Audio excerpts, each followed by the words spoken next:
Hi, good morning, and welcome to the channel. My name is Niladri Mukherjee, and I'm a regulated Canadian immigration consultant. I practice here in Guelph, Ontario. I hope I am properly visible and audible. And so, those of you that are watching this live stream, I really thank you to all of you for coming in. And let's just try to brainstorm and see whether it is really worth to leave everything behind, to live your settled life, to leave your family, to leave whatever that you have made so far, to leave everything behind, to come to Canada for whatever reason that you're coming in for, right? So the objective is to have sort of an informal chat with all of you, share my experience, and I hope in the end you will be able to figure out whether this is the right decision for you, right? So most of the time when clients come to us, they tell us that I'm doing well in my life and I'm quite well settled in my job, so still I want to make a move to Canada, whether this is really worth it or not. Now here I would I would like to start this session by making sure that we understand the difference between immigration and refugees. So the immigrants are the ones that leave that country for the better future. They are not desperate enough, right? They're taking this step to make their life better. Refugees are the desperate ones, right? So whenever somebody is talking about immigration, we have to assume by default that the person is doing well in their life, yet the person is aspiring for something better.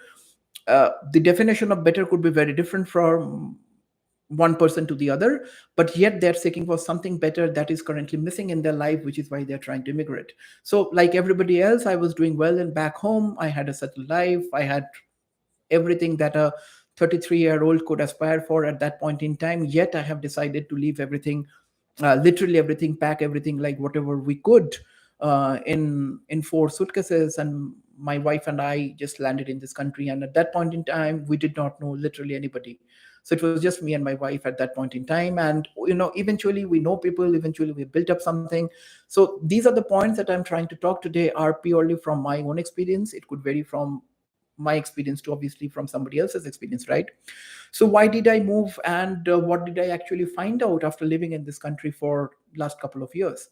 The first and foremost reason that I feel after coming to this country, and which was predominantly my main reason of moving to this new land, is safety, right? You drive your car in a nowhere, in nowhere, and at the middle of the night, and you still feel safe.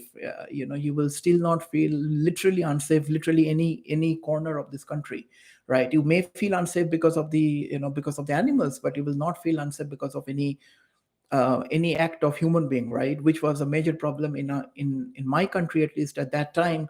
And here, either my wife or I could drive, or anybody could drive at the middle of the night, like whatever we want, without thinking that what will happen to us if something wrong happens. Then at least there will be somebody to save us. We do not have that kind of concern. So when it comes to safety and security, this is probably one of the best country in the world that gives you an immense amount of safety and security, right? So this is definitely one of the major reasons for me moving to this country. And I uh, think it is absolutely true, and I do believe that Canada is probably one of the finest country in the world, one of the best country in the world, when it comes to providing safety and security to its children. Now, second important factor that or the point that I observe here after coming, which makes this country amazing, is the equality of men and women. Literally, there is no difference between men and women. I know a lot of countries talk about the equality and all, but when it comes to the practical implementation part of it, we do not see really see that happening. Here in Canada, you will not see literally a single difference between a man and a woman. Whatever a man is capable of doing, be it driving a truck or working in the grocery store or coming back from work in the middle of the night, a woman is entitled to do everything, and literally they do literally everything, right? So which is amazing. There is no such difference, and which is why there is equal respect towards women as a man. So there is no difference between a respect that a man get, versus vis-a-vis a woman gets, and which is why there is no such crime against women and all those things. It's an extremely peaceful society where everybody is being respected, regardless of what they're wearing, their skin color, uh, their job, their stature, the kind of houses or whatever. Every single person is being respected here equally, and there is absolutely no difference between men and women. This is very, very important for me, and this is true in this country. The third important factor that I see here is that people are extremely very, very friendly, and Canada as a country has been ranked consistently over the years being one of the most friendliest countries in the world, and Canadians are considered to be the nicest and the friendliest people around. And this is actually very, very true, right? And people are generally nice. You walk into a you walk in, uh, you just walk to a unknown place, and then unknown people will say hi to you. This is very, very normal.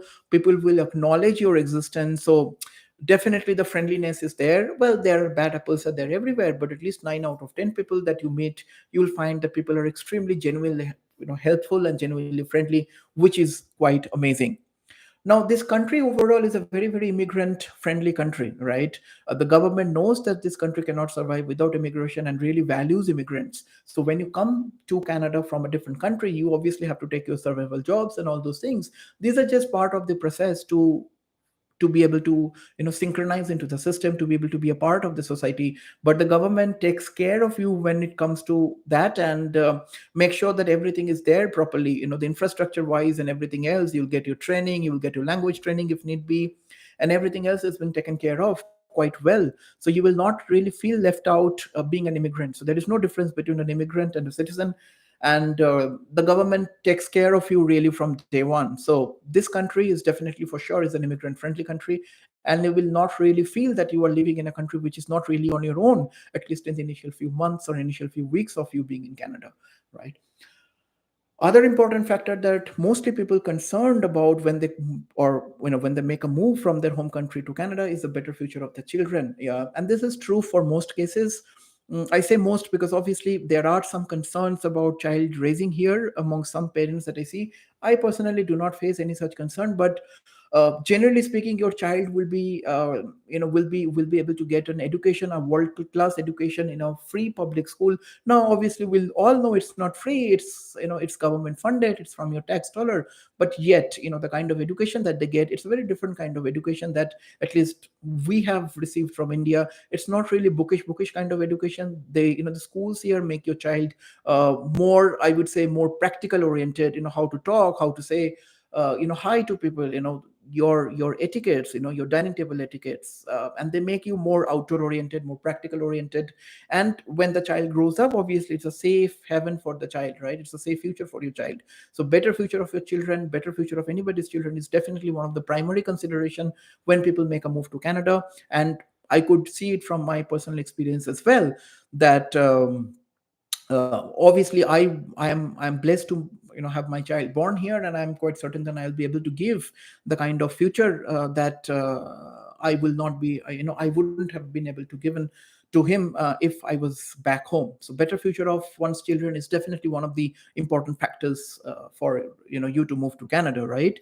Free healthcare. Now, again, it's not really free. You pay for the healthcare through your tax dollars, but hey, you if you have to have a major operation done, now there will be a wait time for sure. And so, the depending on the criticality of the situation, they will take care of you, but in the end you are not paying anything. And if you have gotten some kind of insurance from your work or something else, you do not even have to pay for your dental or your any other out of pocket expenses, right? You just walk into a hospital, they will do an initial checkup with you. If they find that your problem is literally acute, they will take into the emergency right away. If not, you have to wait for a while. But in the end, what you are getting is for free, right? And even if you think that it's from your tax dollar, but at least I see my tax dollar is being used here, right? Which is also not so very common across the world. So getting real return on investment on your tax dollar is something which is very important for me, and free healthcare is definitely one of the most important factor, right? Peaceful life. Here people are not going to bother you with anything, right? You live on your own, nobody's going to bother you, yet people will be there to help you if there is a requirement, right? Once I moved in, for example, I could talk about my personal case here. Once I moved into Guelph from Mississauga, I literally did not know anybody. And then people make us feel like we are part of the community, we are part of the society. No botheration whatsoever. Extremely nice and friendly neighbors around. And I'm sure that is true for like any other neighborhood as well. You do not really have to bother about the basics in life. Nobody is going to bother you. It's a very peaceful, stress-free kind of a life, if you will. Standard of living. It is obviously we all know that Canada as a country has one of the highest standard of living in the whole world, be in terms of infrastructure or providing services to its kind of to its to its citizens, to education, to healthcare, to everything else. Canada definitely boasts of a very, very, very high standard of living, which is hard to beat, right? uh, if you live in Canada even for a month or two, you will get used to this kind of developed world kind of standard of living. Then it will be very difficult for you to go back and get used to what you were used to back home. So standard of living is definitely one of the very differentiating factor that differentiate Canada from many of the countries in the world. And you will find like literally the highest standard of living here in Canada. That brings me to my next point, which is infrastructure. You go to a place which is like 15 kilometers away from your place, you drive in there, it literally takes about 10 minutes, right? As compared to back home, which would have taken maybe half an hour to 1 hour, right? This All the cities are quite rationally interconnected with the highways. There is a road system which is almost like good in almost all the neighborhoods, and almost all the highways are maintained in a proper shape. And obviously we face harsh winter, the government takes care of the infrastructure part. Infrastructure, be in terms of road, be in terms of parks that your child goes, schooling, healthcare, overall atmosphere, your parking. If you go to Walmart, you will never find difficulty in parking your vehicle, no matter how large your vehicle is. So small little things in life uh, makes you feel a little bit more relaxed, little bit more stress free on a day-to-day life. And definitely infrastructure plays a huge part of it. Last but not the least, Canadian Charter of Rights and Freedoms. Not many people talk about it, but and not many people are actually aware of it. That even an illegal immigrant, even an illegal entrant to Canada, as long as a person is in the Canadian soil, has been protected by the Canadian Charter of Rights and Freedoms, which means that your absolute right remains intact. Your right to practice your own religion, your right to dress like the way you want, your right to speak the language you want, obviously by respecting two of Canada's national languages. That is a huge. So if you look at the Constitution, I think Section 7 of the Constitution talks about the Canadian Charter of Rights and Freedoms. And this is one such country that ensures that you are able to live free, you're able to live peacefully, by making sure that no matter which part of the world you come from, your independence is being intact. So nobody is really asking you to be a Canadian from day one. Obviously you have to accept Canadian values, you have to speak on either English or French in any of the public places, but barring that, you are on your own. You're ready to, you can dress the way you want, you can speak the language you want in the public places, as long as obviously people understands it, right? So that is a supremely important factor for almost everybody that really comes to this country. Now that brings me to the other part of the video, wherein so if this is, I mean, if this really all good? No, this is not all good, because no country is really perfect. And once you immigrant immigrate to a new country, you are literally leaving everything behind to to start a new life. So it is definitely not easy. So in this part of the video, I'm not really talking about then what are the issues that you really face in this country, and in the end you'll be able to figure out whether this whole PR thing is worth for you or not, right? Because when you say whether something is worth or not, it is always a balancing act between the good and the bad, the pros and the cons. And in the end, it all boils down to one person to the other. It all boils down to you, whether you think that the pros that I mentioned are going to outweigh the cons that I'm about to mention. The major con that I personally think in living in this country is the family, right? You are not with your family, you left everything behind. Almost at least 90% of the cases. There are very few examples when you will find your existing family members living here, but 9 out of 10 cases you'll be on your own. So you'll eventually miss out on everything, right? All the festivals, your family get together, and if God forbid something happens back home, it's not really easy to just take a flight and go back home because of COVID restrictions and whatnot. Now, agreed, COVID is a temporary thing, and there is almost no such restrictions here in Canada as of now. But it's not really Canada. We have to see how the global, like globally, whether COVID comes to an end or not, and then we will be able to see whether COVID has gone away from Canada as well. But again, barring COVID, you are not living with your family. Your family is at least 7 to 8,000 kilometers away from you, which means that if you want to see your family immediately, you really have to plan your trip in advance, and it's expensive, right? It's not really easy to plan your trip for tomorrow if you want to see your parents tomorrow. Or I know you could do FaceTime, you could do video chat and all those things, but meeting somebody face to face, meeting somebody in person, is not really comparable with all those virtual calls. We face that every single day, so we are aware of it. Secondly, the same thing is true for your child as well. If your child is born in Canada, for example, in my case, he is not able to see his grandparents maybe once in a year, or maybe once in 2 years sometimes, right? Now obviously, again, those video chat, those virtual calls and everything happens, but in the end he is missing out the affection, missing out on the love that he would otherwise get if he is in India at this point in, right? So it's always really a balancing act, as I have mentioned. But your child will definitely miss out a lot on their parent and on their grandparental love, for sure. So this is something that you have to keep in mind. Festivals, right? We miss out on almost all the Indian festivals, right? And now this is also granted that if we go to Brampton, for example, we'll get to celebrate all like a Holi or Diwali and all those things. But celebrating something in India and celebrating the Indian festival here in Canada is a very two different thing. And personally, we have decided to live in a neighborhood which is predominantly white centric. So we do not really have a lot of Indians, a lot of Asian living in the neighborhood. So we do not get to celebrate in almost any of the festivals here. So that is a missing link. But yeah, this is how it is. Cold. Now we live in southern Ontario here in Guelph. Traditionally speaking, we witness temperatures in the range of like -20 or -15 in the extreme cold. But this winter has been harsh. We saw like -30s for quite a few days, right? So cold, if you're not used to living in cold, which many of you aren't, you may find it a little bit difficult to get used to the Canadian cold. Now from our experience, what we have seen is that January, February, March are the difficult times to get used to be living in Canada because of the extreme temperature. You're always confined to your house, and obviously you can go for a walk, you can go to the park and whatnot, but it really takes time for your body to get used to that kind of temperature to be able to go out, no matter how many layers you actually wear, right?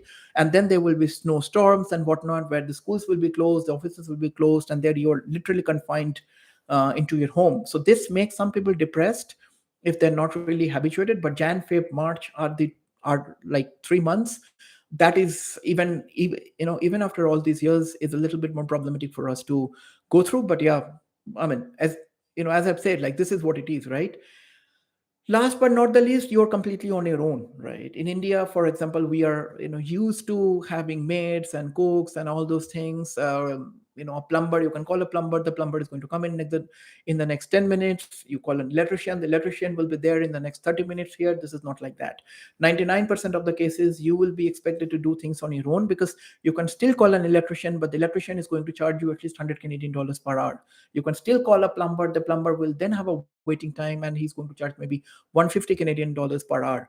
So, and the list goes on, right? So you are completely on your own. Now, for those of us that come from Asia, we are usually get used to having those help, right, in every single step of our life. Now, many of us get used to this new reality quite very sooner as compared to many other people. But this is something you have to figure out, be it from family perspective, be it from festival, or from anything else, or for your daily course, like your plumbing, your electricity requirement, or whatever, your lawn cleaning, your like snow shoveling, etc. You are completely on your own, and you will be end up doing almost everything on your own, including cleaning the house. And obviously, it's not it doesn't get dirty that often, but still you have to clean the house maybe once in a week or once in 15 days, right? So you are completely on your own. This is something that you have to figure out. So that is pretty much it that I thought to discuss. It is always for you to decide whether this is a worth for you. But for me, at least after a couple of years, I think this is worth. Yeah, obviously we miss out on the family, we miss out on the food, we miss out on the festivals and all those things. But at the same time, as I've said, it's always choosing what is more important to you, and what is more important to you for your life, and in that process, whether you're able to make everyone happy or not. So if you ask me, I would like to conclude, yes, it is worth for me or my family. But and obviously it's for you to decide what is good for you. I hope you find this session useful. I will just leave it there. It's just Sunday afternoon for us here. We'll have to finish the rest of the work for Sunday, and I will see you probably on Wednesday. So bye guys, and have a blessed Sunday to all of you. Bye now.